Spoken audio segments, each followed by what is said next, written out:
Hello everyone, welcome back for lecture of polymer revision lecture है polymer का। I think lecture number 5 होगा may be. ठीक है, तो ये जो लेक्चर नंबर 5 है इसमें हम लोग होपफुली पॉलीमर जो है वो पॉलीमर को मैं एंड करने की कोशिश यहाँ पे करूँगी। इसके बाद जो चैप्टर हमारा स्टार्ट होगा it is of aldehyde ketones and carboxylic acids. ठीक है, अल्डिहाइड कीटोन कार्बोक्सिलिक एसिड इसके बाद स्टार्ट होगा।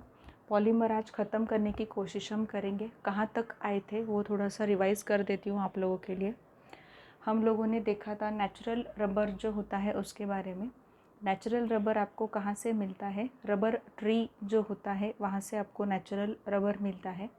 लैटेक्स जो होता है, ठीक है, वहाँ से हम रबर का प्रोडक्शन करते हैं। मतलब रबर ट्री से एक वाइट डिस्चार्ज बाहर निकलता है। It is colloidal suspension type of you can से सॉल्यूशन।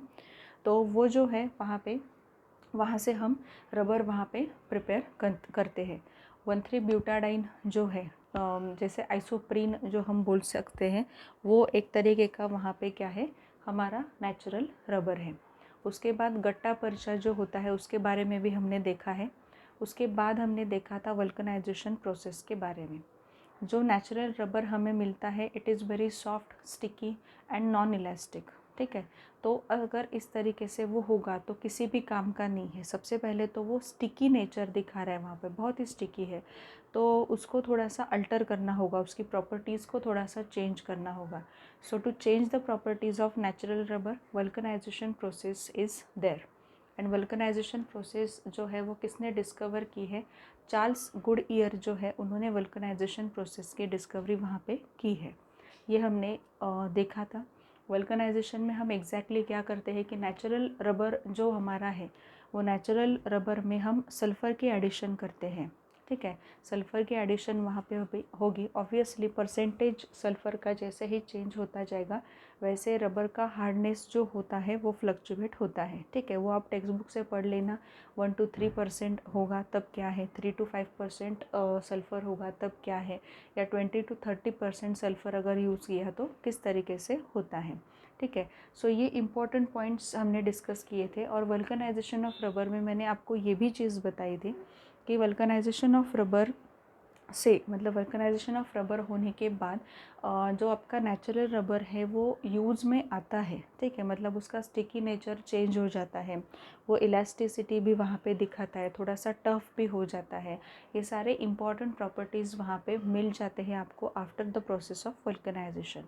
नेचुरल रबर जो होता है उसके जो यूनिट्स होते हैं आइसोप्रीन के, वो यूनिट्स डाइसल्फाइड लिंक के थ्रू एक दूसरे से अटैच होते जाते हैं। हेंस वल्कनाइज रबर का जो भी एक स्ट्रक्चर या आपके सामने जो भी एक फॉर्मेट आएगा वो किस तरीके से होगा, क्रॉस लिंक पॉलीमर जैसा आपको वो मिलेगा। ठीक है, यहाँ तक हमने कंप्लीशन किया था। अब हम देखने जा रहे हैं preparation of some synthetic rubber. Synthetic rubber जो होते हैं उसका प्रिपरेशन हमें देखना है। अब आप यहाँ पे पॉइंट्स फिर से मैं वही बता रही हूँ। पॉइंट्स आपको जो याद रखने हैं वो कौन से पॉइंट्स याद रखने हैं? सबसे पहले तो मोनोमर आपको याद रखने होंगे। मोनोमर के बाद पॉलीमराइजेशन प्रोसेस में कुछ डिफरेंट हो रहा है क्या, स्टेप हो रही है क्या, स्टेप ग्रोथ पॉलीमर है क्या, इस तरीके से आपको वो चीज़ें याद रखनी है। ठीक है, अब सबसे पहले हम लोग दो पॉलीमर्स के बारे में देखेंगे, एक बूना एस और एक बूना एन। दोनों को मैंने साथ में लिया है सो दैट आपको थोड़ा सा डिफरेंस जो है वो पता चले। उसके बाद जो 3 कैटेगरी है सिंथेटिक रबर के प्रिपरेशन में वो भी हम डिस्कस कर लेंगे धीरे धीरे। ठीक है, सो यहाँ पे अगर आपने देखा कि बूना एस है और उसे स्टाइरिन ब्यूटाडाइन रबर कहा जाता है। नाम से ही आपको समझ में आया होगा। SBR जब मैंने यहाँ पे लिखा तो SBR मतलब स्टाइरिन ब्यूटाडाइन रबर। ठीक है, अब उसमें स्टाइरिन और ब्यूटाडाइन जो रहेगा वो मोनोमर होगा। वो तो थोड़ा सा आपको अब लॉजिक लगाना पड़ेगा, जैसे जैसे पॉलीमर आपने पढ़ा है, अब पॉलीमर की रिवीजन हो रही है। अब यहाँ तक तो आपको समझ में आया होगा कि SBR लिखा है, स्टाइरिन ब्यूटाडाइन रबर बोल रहे हैं, तो आपको मोनोमर कौन से मिलेंगे वहाँ पे? स्टाइरिन और ब्यूटाडाइन, ये 2 मोनोमर्स आपको वहाँ पे मिल जाएंगे। उसके बाद है यहाँ पे कोपॉलीमर ऑफ स्टायरीन एंड 1,3-ब्यूटाडाइन दिया है मैंने आपको। ये कोपॉलीमराइजेशन की प्रोसेस है, एक बार पढ़ लेना। कोपॉलीमराइजेशन और होमोपॉलीमराइजेशन होता है, काफ़ी सिंपल प्रोसेसेस है, टेक्स्ट बुक में दी है वो पढ़ लेना। But it is a copolymer, different monomer आपने यहाँ पे लिए हैं, कोपॉलीमर है। और स्टायरीन एंड 1,3-ब्यूटाडाइन के n यूनिट्स आपने यूज़ किए हैं। स्टायरीन के n यूनिट्स रहेंगे, 1,3-ब्यूटाडाइन के भी n यूनिट्स वहाँ पे रहेंगे। सो ये आपका स्टायरीन का स्ट्रक्चर है, आपको ये पता ही होगा ये स्टायरीन का स्ट्रक्चर है। और ये जो स्ट्रक्चर है ये स्ट्रक्चर होगा 1,3-ब्यूटाडाइन का स्ट्रक्चर। देखो यहाँ पे 2 डबल बॉन्ड है, डाइन है, 1,3-ब्यूटाडाइन। यहाँ पे एक कैटलिस्ट ज़रूरी है, K2S2O8 वहाँ पे ज़रूरी कैटलिस्ट है, पोटेशियम का थायोसल्फेट करके वो कैटलिस्ट वहाँ पे ज़रूरी होगा। नेक्स्ट है कि यहाँ पे सिर्फ आपको क्या करना है, देखो मतलब आपको मोनोमर से पॉलीमर कैसे फॉर्म होगा या कौन सा पॉलीमर फॉर्म होगा, उसका एक पर्टिकुलर स्ट्रक्चर क्या होगा SBR का, ये आपको पूछा जाता है। ये रिएक्शंस में आपको ये नहीं बोल रही हूँ कि 10 बार लिख के देखो, बट एटलीस्ट याद रखो कि मोनोमर क्या है और उसमें कैसे चेंज हुआ तो पॉलीमर आपका वहाँ पे बनता है। देखो यहाँ पे डबल बॉन्ड है, ये डबल बॉन्ड वहाँ, यहाँ पे भी डबल बॉन्ड है, ये डबल बॉन्ड यहाँ शिफ्ट होगा, ये भी डबल बॉन्ड यहाँ शिफ्ट होगा। बस इतना ही करना है, यहाँ का डबल बॉन्ड निकाल देना है आपको, बाकी का structure as it is join करो। ये और ये वाला डबल बॉन्ड छोड़ दो, वहाँ पे सिंगल बॉन्ड करो, और जहाँ पे डबल बॉन्ड नहीं है वहाँ पे डबल बॉन्ड आपको करना है। मतलब यहाँ पे आपको डबल बॉन्ड करना है तो आपको स्ट्रक्चर मिलेगा SBR का, स्टायरीन ब्यूटाडाइन रबर का। आप बोलो कि मैम ये तो कोई थ्योरेटिकल पेपर नहीं है, MCQ वाला पेपर है। बच्चों यहाँ पे ही आप लोग गलती करते हो कि अगर थ्योरेटिकल पेपर नहीं भी है so you should know very well that कि मोनोमर कौन सा है और पॉलीमर का स्ट्रक्चर जो फॉर्म हो रहा है वो किस तरीके से फॉर्म हो रहा है। क्योंकि वो करते क्या है, वो सिर्फ इतना सीधे से नहीं बताएंगे आपको या सीधे से नहीं पूछेंगे कि ये वहाँ पे मोनोमर है और ये पॉलीमर फॉर्म हो रहा है तो कंडीशंस क्या है बोलो, इस तरीके से क्वेश्चंस नहीं आते। सपोज़ उन्होंने आपको ये भी स्ट्रक्चर अगर सामने दिया तो आपको समझ में आना चाहिए कि ये SBR का स्ट्रक्चर है, स्टायरीन ब्यूटाडाइन रबर, और जिसे आप क्या बोल सकते हो, बूना S भी बोल सकते हो। ये स्ट्रक्चर यहाँ पे सामने है तो वो पूछ लेंगे आपको ऑप्शंस में कि for this particular preparation of this particular polymer which monomers are required और what kind of polymer it is a copolymer. ठीक है, सिंपल एडिशन हो रही है जस्ट वहाँ पे, बट कोपॉलीमर है। कोपॉलीमर क्यों? क्योंकि वहाँ पे उन्होंने डिफरेंट मोनोमर्स यूज़ किए हैं इसलिए ये कोपॉलीमर। अदरवाइज सेम अगर रहते तो वो किसी अदर कैटेगरी में आपको ये पॉलीमर मिलता। तो यहाँ पे SBR या बूना S का स्ट्रक्चर आपको यहाँ पे मिल गया। Moving towards buna N। अब बूना N में क्या डिफरेंस है, देखो मोनोमर क्या है, एक्रिलोनाइट्राइल, नाइट्राइल ग्रुप वहाँ पे अटैच्ड है, एक्रिलोनाइट्राइल 1,3-ब्यूटाडाइन ये मोनोमर फिक्स्ड है वहाँ पे। ठीक है, अब हमने लिखा है यहाँ पे 1,3-ब्यूटाडाइन एंड एक्रिलोनाइट्राइल। फिर से वही करना है बच्चों, आपको कुछ भी चेंज नहीं है। जहाँ पे डबल बॉन्ड नहीं है वहाँ पे आपको क्या करना है, वहाँ पे आपको डबल बॉन्ड करना है, और जहाँ पे डबल बॉन्ड है वहाँ का डबल बॉन्ड निकाल देना है। दोनों तरीके से ये इस तरीके से अटैचमेंट दिखाओ, बॉक्स करो, नीचे n टाइम्स लिखो, दैट्स इट। बूना N का स्ट्रक्चर आपका यहाँ पे तैयार हो गया। तो वही है, देखो CH2CH वही लिखा है मैंने, डबल बॉन्ड यहाँ पे देना है CH CH2 CH2 CH CN, और यहाँ पे बॉक्स करके n टाइम्स लिखा है। बूना N का स्ट्रक्चर आपका प्रिपेयर यहाँ पे हो गया। So again it is also copolymer, copolymer ही है। दोनों के यूजेस जो है वो थोड़े से टेक्स्ट बुक से पढ़ लेना। फर्स्ट जो होता है उसके यूजेस देखो, इनर ट्यूब्स फॉर टायर्स जो होते हैं, मोटर्स, बबल गम्स जो होते हैं, च्युइंगम्स जो होते हैं, वो प्रिपेयर करने के लिए इस तरीके का सिंथेटिक रबर वहाँ पे यूज़ होता है। इसलिए ये कहा जाता है कि च्युइंग जो होता है वो पर्टिकुलर बबल गम का, it is not good for health. ठीक है, क्योंकि यहाँ पे रबर जो है, सिंथेटिक रबर जो है वो यूज़ हो रहा है। नेक्स्ट अगर बूना N की हम बात करते हैं तो यहाँ पे सबसे इम्पॉर्टेंट है कि एडिजिव्स जो होते हैं, ठीक है, एडिजिव्स जो होते हैं लाइक फेविकॉल वगैरह के ये जो एडिजिव्स होते हैं वहाँ पे प्रिपरेशन करने के लिए बुना एन हमें काम में आएगा। दोनों के मोनोमर याद रखो, बुना एस को SBR भी कहा जाता है, स्टायरीन ब्यूटाडाइन रबर भी कहा जाएगा। नाम से पता चल रहा है कि मोनोमर कौन से है, स्टायरीन है और 1,3 ब्यूटाडाइन है। अब बुना एन की अगर हम बात करते हैं तो वहाँ पे क्या है, 1,3 ब्यूटाडाइन है और एक्रिलोनाइट्राइल है।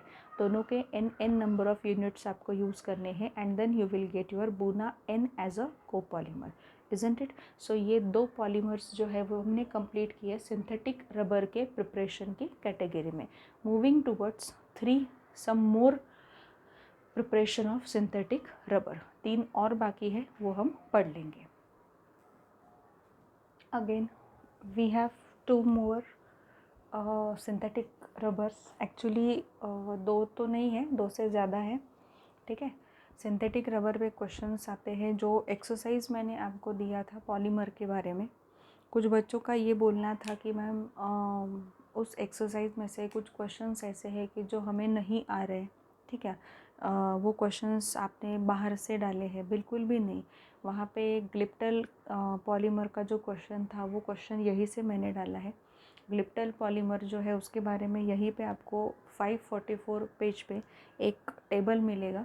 वो टेबल में कुछ सिंथेटिक पॉलीमर्स और भी जो है, मतलब ये तो 4 हम यहाँ पे देख रहे हैं, पहले वाले 2 और ये 2। इसके बावजूद भी और कुछ पॉलीमर है सिंथेटिक पॉलीमर, उनकी एक लिस्ट यहाँ पे उन्होंने दे के रखी है। 6 पॉलीमर्स है सिंथेटिक पॉलीमर, उनकी लिस्ट है, उनके मोनोमर है, यहाँ पे उन्होंने आपको दिया है। Class of polymer to which it belongs ये भी दिया है, और यूज़ कहाँ होता है ऑब्वियसली उसके बारे में भी यहाँ पे मेंशन है। तो प्लीज़ वो जो टेक्स्ट बुक है ना, टेक्स्ट बुक को काफ़ी अच्छे से रीड करो। मैं ये चीज़ बहुत बार बोल चुकी हूँ कि टेक्स्ट बुक का रीडिंग काफ़ी इम्पॉर्टेंट होता है। तभी बच्चे अभी तक नहीं फॉलो कर रहे कि टेक्स्ट बुक रीडिंग करो। टेक्स्ट बुक में जो भी वहाँ पे दिया गया है वो हर एक चीज़ वहाँ पे इम्पॉर्टेंट रहेगी। उन्होंने ऐसे ही टाइम पास या वहाँ पे टेक्स्ट बुक भरना है इसलिए नहीं दिया है। अब आप ही खुद देखो, क्योंकि वो क्लिप्टल का क्वेश्चन जो मैंने डाला था वो क्वेश्चन मैंने आउट ऑफ सिलेबस नहीं डाला था, वो क्वेश्चन यहीं से मैंने डाला है। एक क्वेश्चन है, आप अगर देखो तो आपके पॉलीमर के जो असाइनमेंट मैंने नई जो असाइनमेंट दी है, नियर अबाउट 37 कुछ क्वेश्चंस है उसमें मैथ्स वाले भी क्वेश्चंस मैंने दिए हैं। उसमें ग्लिप्टल का क्वेश्चन आपको वहाँ पे आया है, मतलब सिंथेटिक पॉलीमर का ही क्वेश्चन है, और उन्होंने काफ़ी अच्छे से यहाँ पे उन्होंने आपको दिया है कि ग्लिप्टल कैसे बनता है, वहाँ पे उसका क्लास ऑफ पॉलीमर क्या है, उसके यूजेस क्या है, पेंट्स में उसका यूज़ किया जाता है वहाँ पे। ये सब जो भी पॉइंट्स है, ये पॉइंट्स यहीं पे मेंशन है और वहीं से क्वेश्चन वहाँ पे डाले गए हैं। सो अब वो पार्ट नहीं है, बट मेरा सिर्फ यही एक छोटा सा पॉइंट है आपसे बोलने का कि आप टेक्स्ट बुक का रीडिंग अच्छे से करते जाओ। और अगर कोई भी क्वेश्चन ऐसा आपको दिखाई दे कि ठीक है वो आपको टेक्स्ट बुक में नहीं मिल रहा है, बट मैं आंसर की जब प्रोवाइड करती हूँ तो वो आंसर की में वो क्वेश्चन का आंसर आपको मिल जाता है। So at least have answer with you, ठीक है। ऐसा नहीं है कि वो क्वेश्चन को नज़रअंदाज मत करो, वो क्वेश्चन का फॉर्मेट चेंज होके किसी भी तरीके से वो क्वेश्चन आपको पूछा जा सकता है। So let us now start with the neoprene rubber. Neoprene rubber जो है उसके बारे में हम अब डिस्कशन करेंगे।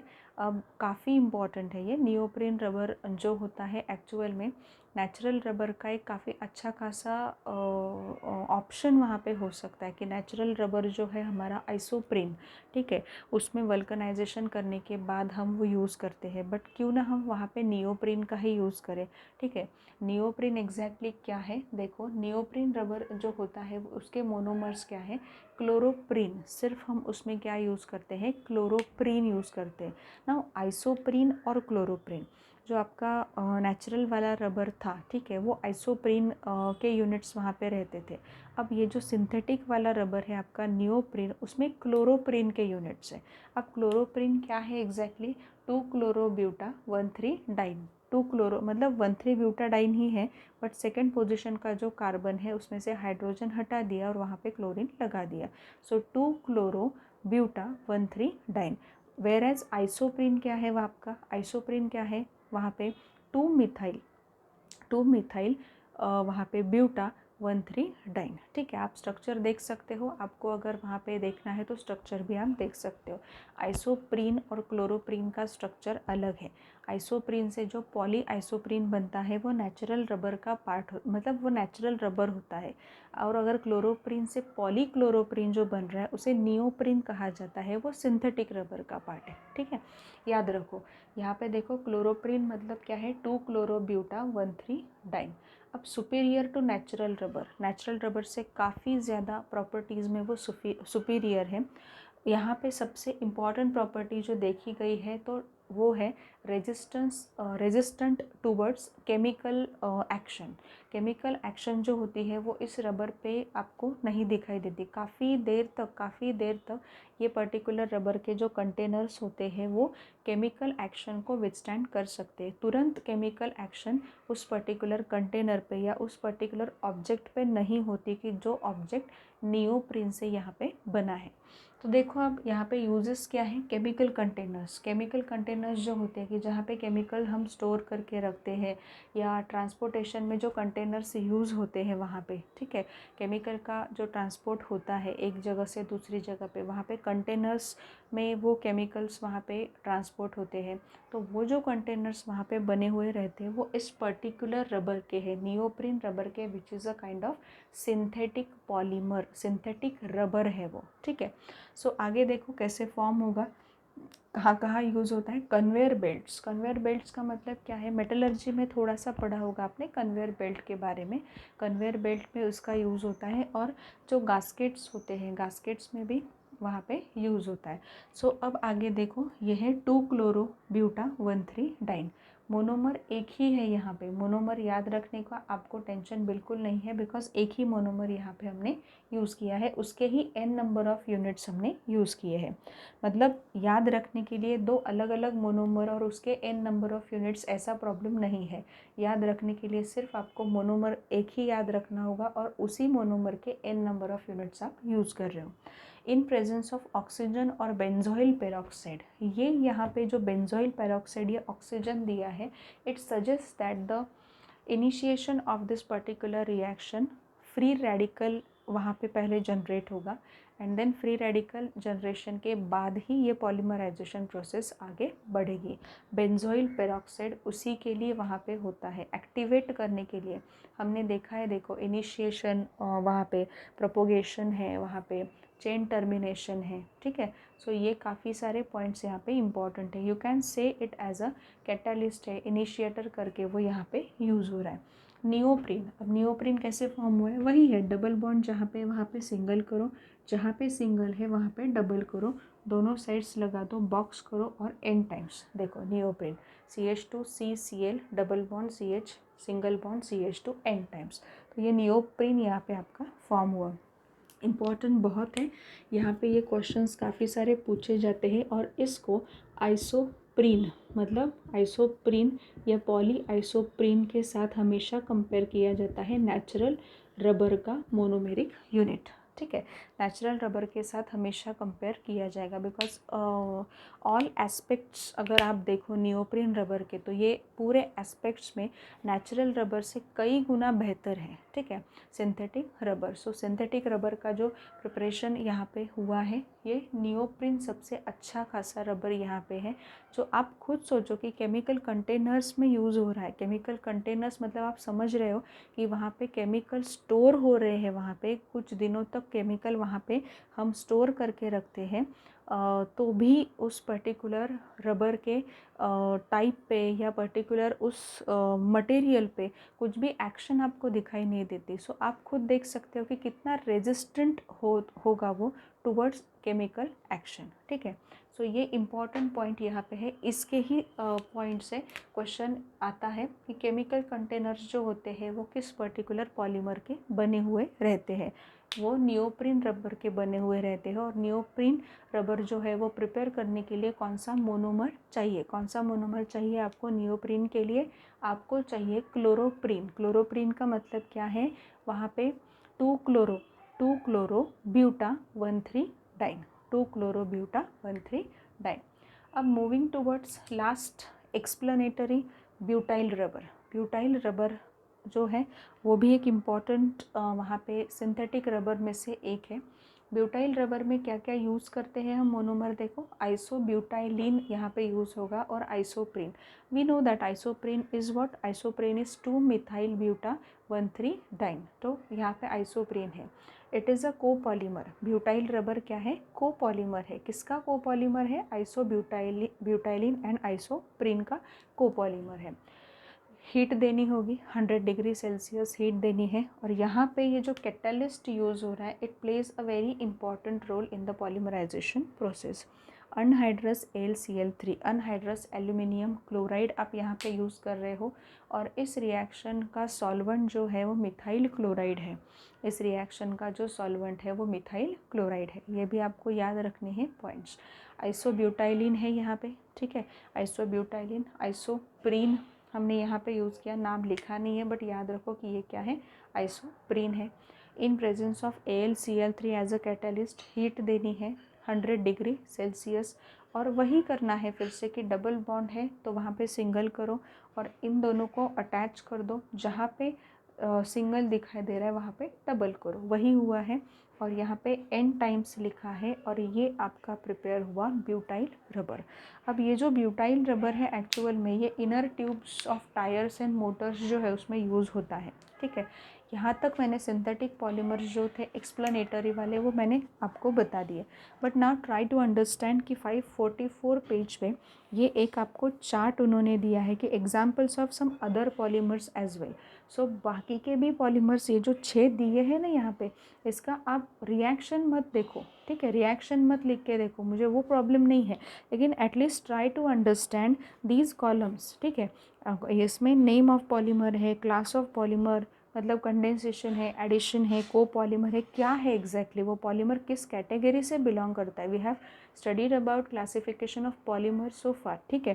तो बहुत अच्छे से क्लासिफिकेशन पढ़ा है। Now you have to recognize, you have to identify given polymer belongs to which class of polymer. So तभी वो क्लासिफिकेशन का पार्ट आपने अच्छे से पढ़ा है, ये समझ में आता है। अब यहाँ पे नेम ऑफ मोनोमर बहुत इंपॉर्टेंट पार्ट है ये। मोनोमर जो मैं पहले से बोलते आई हूँ आपको कि मोनोमर भी देखने, देखो यहाँ पे क्लिप्टल का दिया है आपको, डायनल का भी पूछ सकते हैं आपको क्योंकि डायनल काफ़ी यूज़ हो रहा है, ठीक है आजकल। ये देखो ह्यूमन हेयर विग्स जो होते हैं उसमें भी वो यूज़ हो रहा है। तो ये जो है ना ग्लिप्टल मैंने यहीं से डाला था, यहाँ पे है ग्लिप्टल में ethylene glycol and phthalic acid जो है उसका हम वहाँ पे यूज़ कर रहे हैं। अब यहाँ पे भी 7, 8, 9 और 3 और दिए हैं यहाँ पे आपको। सो ये काफ़ी इंपॉर्टेंट है। सरान करके एक कोपॉलीमर है, इसके भी बारे में काफ़ी बार पूछा जाता है। सरान करके एक पॉलीमर है। विनाइल क्लोराइड यूज़ होता है और विनाइलिडीन क्लोराइड वहाँ पे यूज़ होता है। The structure differs from each other, vinyl chloride and vinylidene chloride. So ये भी पॉइंट्स इम्पॉर्टेंट रहेंगे जो मैं अभी आपको यहाँ पे बता रही हूँ, ठीक है। सो ये इम्पॉर्टेंट पार्ट है यहाँ पे जितना मैंने बताया है सिंथेटिक पॉलीमर का। एडिशनल पॉलीमर जितने भी दिए हैं at least try to have monomers, try to have class of that polymer, ठीक है, उतना पता ही होना चाहिए, ठीक है। यूजेस एक बार पढ़ लेना, आप चाहो तो यूजेस वहाँ पे पढ़ सकते हो, बिकॉज यूजेस क्या होते हैं कि 1-2 बार पढ़ने से थोड़ा ध्यान में आ जाता है। बट अगर बिल्कुल भी मोनोमर का अंदाज़ा नहीं है आपको कि कौन सा मोनोमर यूज़ हो रहा है तो वो पर्टिकुलर पॉलीमर किस क्लास से बिलोंग कर रहा है ये भी आप समझ नहीं पाओगे, ठीक है। सो अब लास्ट वाला पार्ट जो है इस पर्टिकुलर टॉपिक का वो हम स्टार्ट करेंगे non biodegradable and degradable polymers के बारे में।